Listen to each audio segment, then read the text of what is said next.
नमस्कार विद्यार्थी मित्रांनो, नोकरीची संधी या चॅनलमध्ये मी अभिषेक आपलं सरसे स्वागत करत आहे. विद्यार्थी मित्रांनो, आजच्या व्हिडिओमध्ये आपण भूगोल या विषयाचे 20 प्रश्न पाहणार आहोत. तर विद्यार्थी मित्रांनो, पहिला प्रश्न आहे तो कोणते सरोवर हे उल्कापातामुळे तयार झालेले आहे? तर आपल्याला माहीत आहे बुलढाणा जिल्ह्यातील जे सांबर सरोवर आहे ते लोणार सरोवर आहे ते उल्कापातामुळे तयार झालेलं आहे. त्याच्यानंतरचा पुढचा प्रश्न आहे तो छोटा नागपूर पठार खालीलपैकी कोणत्या पठाराचा एक भाग आहे? तर जे दक्षिणचं पठार आहे भारतातील सगळ्यात मोठं, त्या दक्षिणच्या पठाराचाच एक भाग हे छोटा नागपूरचं पठार आहे. त्याच्यानंतर खालीलपैकी कोणते पठार हे अतिप्राचीन पठार म्हणून ओळखले जाते? तर याच्यामध्ये दक्षिणचं पठार जे आहे ते अतिप्राचीन पठार म्हणून ओळखले जाते. त्याच्यानंतर चंबळ, बेटवा, सिंध या खालीलपैकी कोणत्या नद्यांच्या उपनद्या आहेत? तर ह्या ज्या नद्या आहेत त्या यमुना नदीच्या उपनद्या आहेत. त्याच्यानंतर पश्चिम घाटातील सर्वात उंच शिखर कोणते आहे? तर आपल्याला माहीत आहे पश्चिम घाटातील अण्णामुडी हे सर्वात उंच शिखर आहे. तर सह्याद्री पर्वतातील सर्वात उंच शिखर हे कळसुबाई शिखर आहे. तर याचं उत्तर आहे ते अण्णामोड आहे.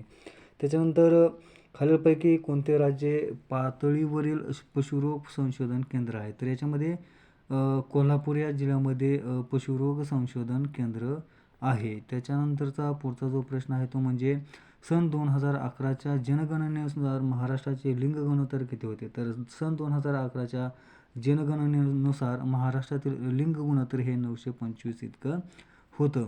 त्याच्यानंतर एप्रिल व मे महिन्यात महाराष्ट्राच्या काही भागात पाऊस पडतो, याला खालीलपैकी काय म्हणतात? तर एप्रिल आणि मे महिन्यामध्ये महाराष्ट्रामध्ये जो पाऊस पडतो त्याला आपण आम्रसरी म्हणजेच आंबेसरी असं म्हणतो. त्याच्यानंतर विष्णुपुरी धरण कोणत्या नदीवर आहे? तर विष्णुपुरी धरण हे कोयना नदीवर सुद्धा नाही, त्याच्यानंतर पेनगंगा नदीवर नाही, त्याच्यानंतर भीमा नदीवर सुद्धा नाही, हे गोदावरी नदीवर आहे. त्यामुळे याला ऑप्शन हा वरीलपैकी एकही नाही हा ऑप्शन येतो.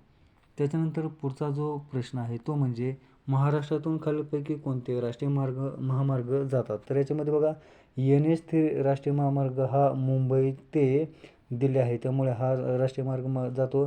त्याच्यानंतर NH4 हा मुंबई ते चेन्नई आहे, हा पण जातो. त्याच्यानंतरचा पुढचा राष्ट्रीय महामार्ग क्रमांक 7 हा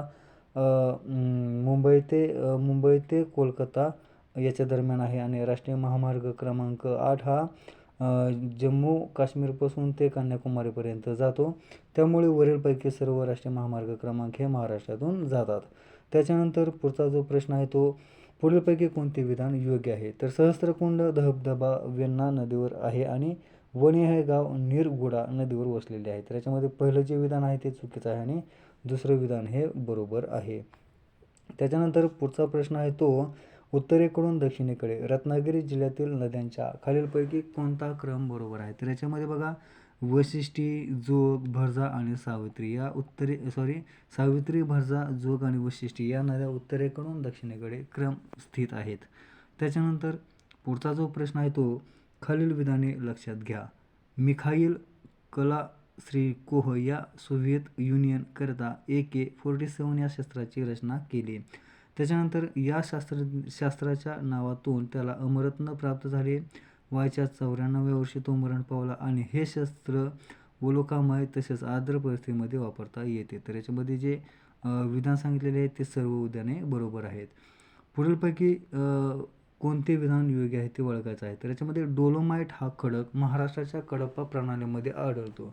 चुनखडी खडक महाराष्ट्राच्या धारवाड प्रणालीमध्ये आढळतो. तर याचं उत्तर असणार आहे ते 1 आणि 2 हे चुकीची विधाने आहेत. पुढचा प्रश्न आहे तो गोदावरी नदीला वृद्धगंगा का म्हणतात? बघा आता याच्यामध्ये प्रश्नामध्येच उत्तर आहे. तर वृद्ध म्हणजे काय? म्हातारा म्हणजे सर्वात जुना. तर याच्यामध्ये वृद्धगंगा गोदावरीला का म्हणतात? तर ही जी नदी आहे ती भारतातील सर्वात जुनी नदी आहे, त्यामुळे याला वृद्धगंगा म्हटलं जातं. त्याच्यानंतर पुढीलपैकी कोणते विधान योग्य आहे? मालवण जवळील खांदेरी बेटावर सिंधुदुर्ग किल्ला आहे, तर चुकीचं आहे. त्याच्यानंतर एलिफंटा लेणी उंदेरी बेटावर आहेत, हे विधान बरोबर आहे. त्यामुळे फक्त विधान योग्य हे 2 नंबरचं विधान हे फक्त योग्य असणार आहे. त्याच्यानंतर 17वा प्रश्न आहे महाराष्ट्रातील मोसमी वनातील वृक्षांची पाने उन्हाळ्यात गळून पडतात कारण? याच्यामध्ये बघा बाष्पीभवन कमी करण्यासाठी ही वनातील जी पाने आहेत ती गळून पडतात. 18वा प्रश्न आहे, लोह खनिजात असलेल्या प्रमाणावरून लोह खनिजाचे उच्च प्रतीकडून क्रम लावा. तर लोह खनिजामध्ये असलेल्या लोह खनिजाच्या प्रमाणावरून बघा हेमाटाईट, सिडेराईट, मॅग्नेटाईट आणि लिमोनाईट हे प्रकार आहेत. त्यामुळे याचा ऑप्शन 3, 1, 4 आणि 2 येऊ शकतो. त्याच्यानंतर उत्तर भारतीय मैदानी प्रदेशातील गाळाच्या संचयनाच्या खालीलपैकी कोणता क्रम उत्तरेकडून दक्षिणेकडे आहे? तर याच्यामध्ये तराई, खादर, भांगर हे क्रम आहेत.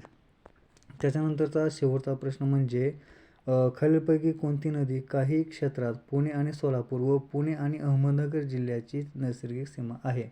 तर याच्यामध्ये गोदावरी नदी नाही आहेत.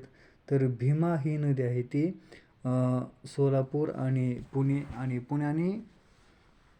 अहमदनगर या जिल्ह्याची थोडी सीमा तयार करते. तर विद्यार्थी मित्रांनो, अशा प्रकारे आपण आजच्या व्हिडिओमध्ये भूगोल या विषयाचे 20 GKचे प्रश्न पाहिलेले आहेत. तर विद्यार्थी मित्रांनो, आपल्याला व्हिडिओ कसा वाटला हे आपल्या कमेंट बॉक्समध्ये नक्की कळवा. सोबत आपला हा व्हिडिओ आपल्या जास्तीत जास्त विद्यार्थी मित्रांपर्यंत शेअर करा, जेणेकरून त्यांना अशाच प्रकारचे नवनवीन अपडेट भेटत राहतील.